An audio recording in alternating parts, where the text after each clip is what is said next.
orang lain belum berpikir memberdayakan orang Papua. Jangan kita bikin alasan macam-macam seolah ada kesan kita bikin bodoh orang Papua, tidak boleh.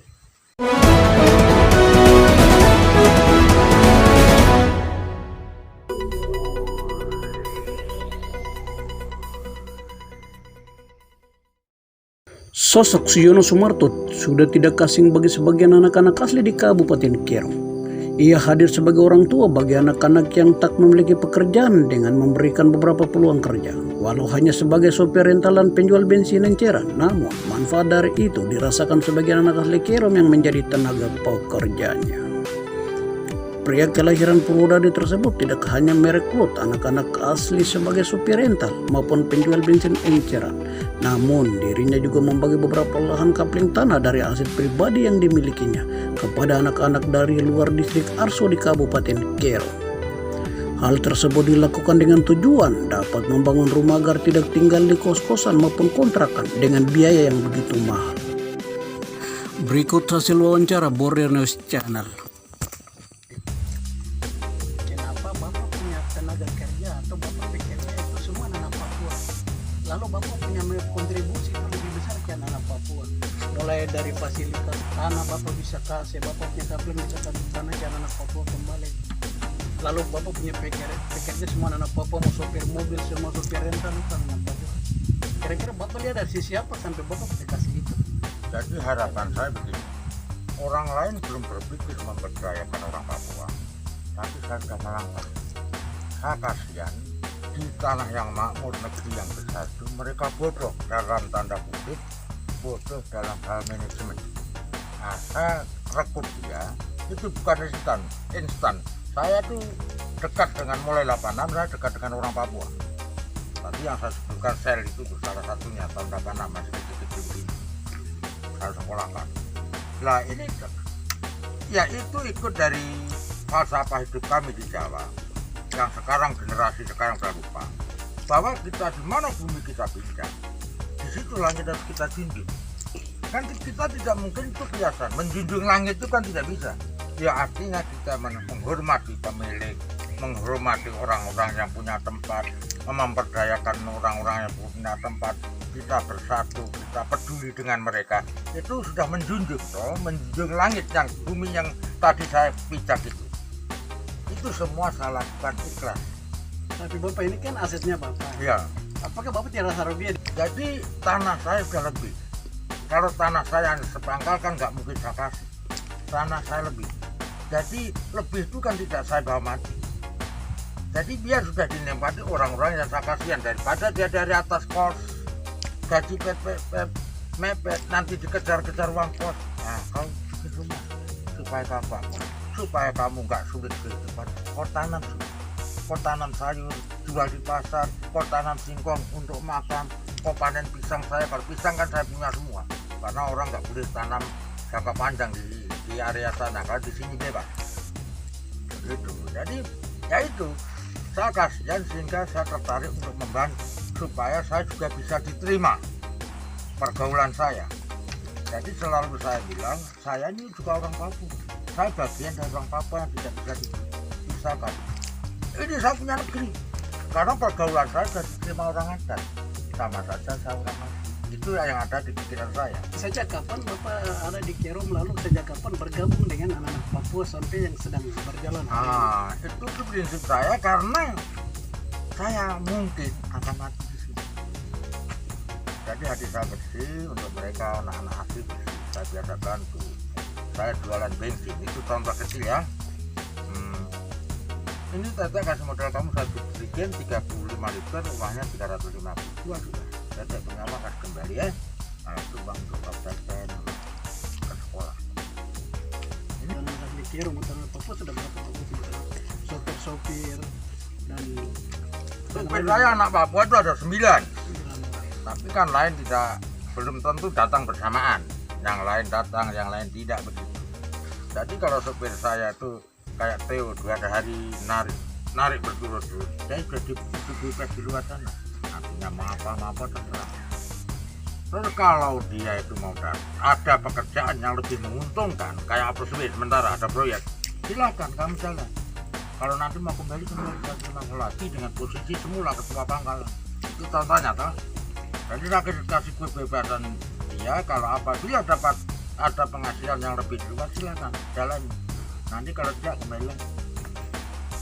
Tujuan dari Bapak rekrutan anak Papua untuk bekerja, tujuannya apa? Ya tujuannya Untuk perdayakan mereka. ya perdayakan ya itu tadi dari awal dah itu termasuk bagian dari menjunjung langit. Yang tanah bumi Sapinca itu banyak yang harus saya lakukan, termasuk memperdayakan mereka itu bagian dari menjunjung langit yang bumi Sapinca. Dengan harapan saya bisa diterima oleh mereka. Mungkin orang lain juga ada yang lakukan seperti saya.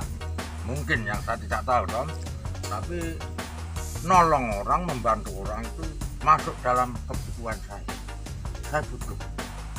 Jadi harapan saya, orang-orang yang dari luar Papua, harapan saya juga bisa berbuat kayak saya, supaya meminimalisir kecemburuan sosial. Karena ini bumi ini kan buminya orang Papua, yang dilindungi dengan apa adanya hak wilayah dan lain-lain toh. Ini milik orang Papua. Jadi kita kalau kita beli ya beli, jangan kita bikin alasan macam-macam seolah ada kesan kita bikin bodoh orang Papua, tidak boleh. Iya toh? Nah, kita ajar mereka jujur, kita ajar mereka disiplin. Pasti suatu saat ajaran saya akan dirasakan kelak, supaya dia ada perubahan hidup. Kalau orang Papua miskin di negeri ini kan kasihan, padahal karena hanya tanda petik kebutuhan dia dalam hal manajemen. Nah ini tanda petik, bukan kebutuhan secara umum. Nah terus harapan saya ke depan, negeri kayak negeri Papua itu biar sudah kasih kesempatan seluas-luasnya anak negeri untuk berkembang. Walaupun standar nasionalnya masih di bawah, tapi biar deh dia punya negeri. Itu harapan saya. Saya biasa ngomong begitu, kasih sudah. Nah, biar dia bodoh, kasih. Supaya dia belajar. Kalau bodoh dianggap bodoh terus nggak dikasih kesempatan, kapan pintarnya? Iya, kapan pintarnya? Terus harapan Bapak untuk pemerintah di daerah ini, terus pemerintah Provinsi Papua dan pemerintah pusat seperti apa untuk memperdayakan anak Papua? Harapan saya, ya Papua ini kan dipimpin orang-orang Papua. Harapan saya ya bos-bos di atas sana itu ingat anak-anak yang rakyat kecil di bawah. Ya, masa di Papua tanah besar, makmur, subur, hasil alamnya luar biasa, kok orang Papua miskin? Itu kenapa? Itu nanti yang jawab bos-bos sendiri sana. Kita saya nggak bisa jawab. Kenapa orang Papua masih menderita? Nah, padahal yang saya dengar dari berita di medsos, gelontoran dana banyak. Itu betul kan tidak, saya juga tidak tahu karena saya tidak punya ranah itu.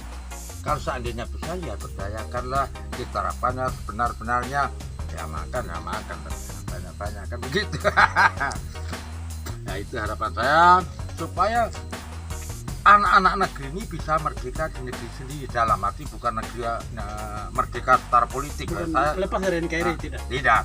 Artinya merdeka di negeri sendiri, jadi tua di negeri sendiri, tapi bukan konteks politik. Merdeka itu nanti saya ditangkap kalau bicara begitu. Jadi artinya merdekakan dirinya sendiri, begitu, supaya dirinya sendiri itu merdeka. Bukan saya bicara yang politik, tidak, saya tidak tahu politik. Harapan saya begitu. Kalau soal bantu orang Papua, memang yang kita bantu, yang perlu kita bantu, yang kasihan ya akan kita bantu. Mungkin yang terakhir, ada beberapa fasilitas ibadah juga kan Bapak bantu ya, gereja Katolik, masjid, musola di Jawa sana, itu kita bantu. Urusan saya dengan Tuhan, itu kan bagian dari kebutuhan saya, bantu orang. Tapi kalau anak-anak macam Yopi Broton ya dapat marah, kamu masih bisa kerja, kamu minta rokok, saya tidak bisa. Lebih baik saya kasih mama sana bang 10.000, 20.000. Nah itu bisa di cross check mama-mama tua itu.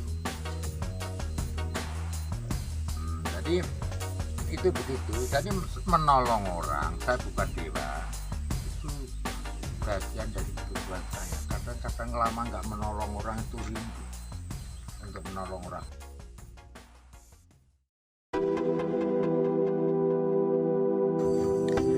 Sementara itu, Lodwig Mandawiri yang juga salah satu pekerjanya mengatakan,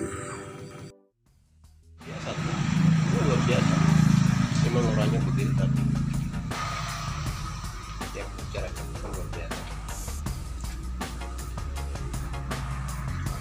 biar bagaimanapun juga tetap kita datang karena orangnya hebat.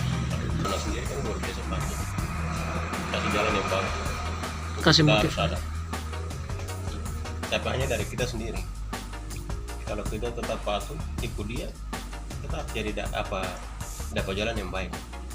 Kalau tidak bisa. Orang lain sulit kalau mau kasih kerja kayak gini. Itu luar biasa itu Pak Ade.